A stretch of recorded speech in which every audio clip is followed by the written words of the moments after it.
Let's move on to company culture. Company culture dictates how we report innovation projects and failure. So I'd be curious to know how you work with your company's structure to discuss projects and the failure within those projects, or maybe lack thereof, how you kind of discuss failure with your team and how upper management sees failure in innovation projects.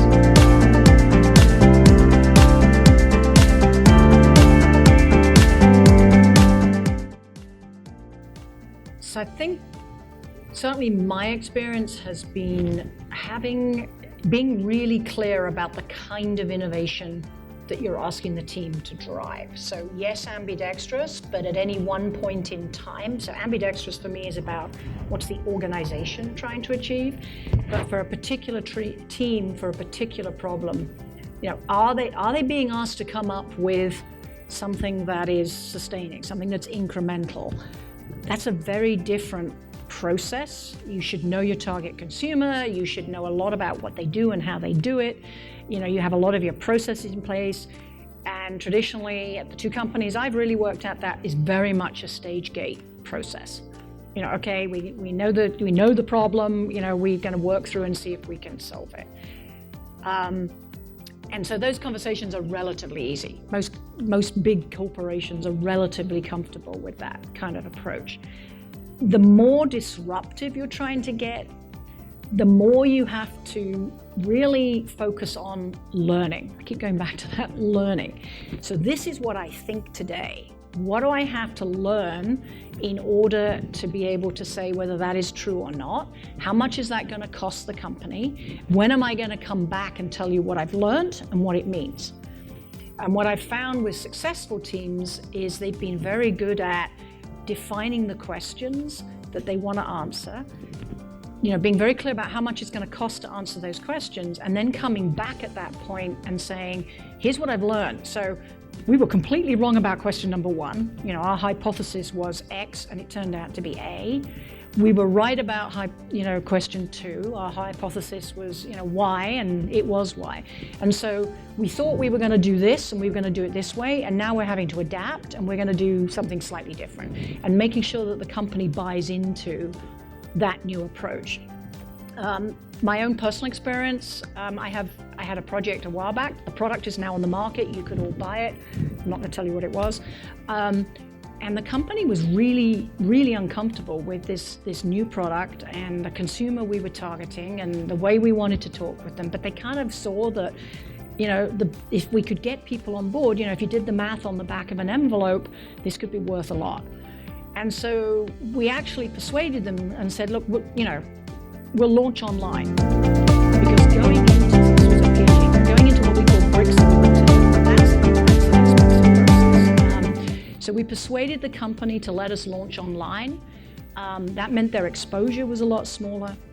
And actually it enabled the learning process because we were selling to people online.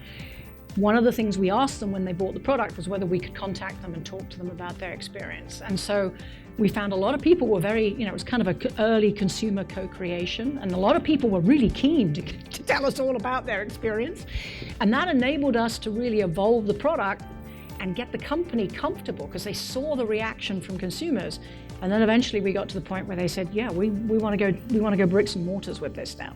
So that was one way to manage something more disruptive, was by limiting the financial risks that we were asking the company to take. It put a lot more work on the team, but it was really about limiting the financial risk. And then they were more willing to let us go try it because we found a way to do that was less expensive. So for us, company culture is always difficult. I think for any of you who are leading technology groups in your own companies, we probably have the same issues. If you talk to senior management, research and development is an expensive activity, but for whatever reason, you never have enough money. You're always trying to do more with what you've got, and then you have senior management who expects that everything you're working on is going to be, 100% delivered. And of course, we know that that's not the case. and then they go, okay, well then it should be 50% delivered, and you go, probably not that either. I mean, we're really more in the range of 10% if we're diligent, but it's a difficult case to try to get approval to spend monies upfront where the return on investment is not immediately identifiable, right? You don't know if you're going to get this return within 2 years or 3 years, or gosh, even 5 or 10 years later. These are the benchmarks that they're looking for. And then we always have senior management who wants to be too involved in projects.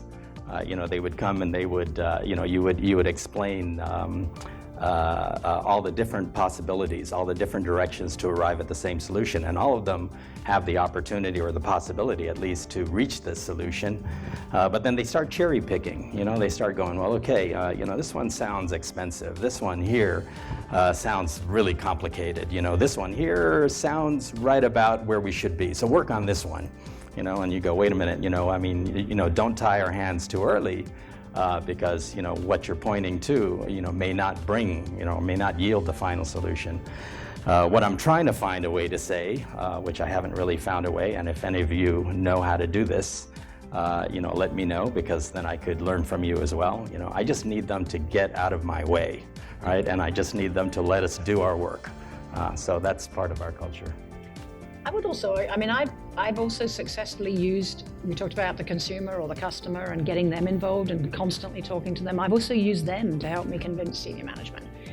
Bringing consumers in who have tried your prototypes, and I picked my consumers very carefully, but they were raving about this product, and they talked about how it changed their lives. That's pretty powerful. That starts to get people excited and starts to get people realizing, if we can make this work. So it becomes how do we make this work, as opposed to if we make it work. And so that's also that would be one tool I would talk about, certainly.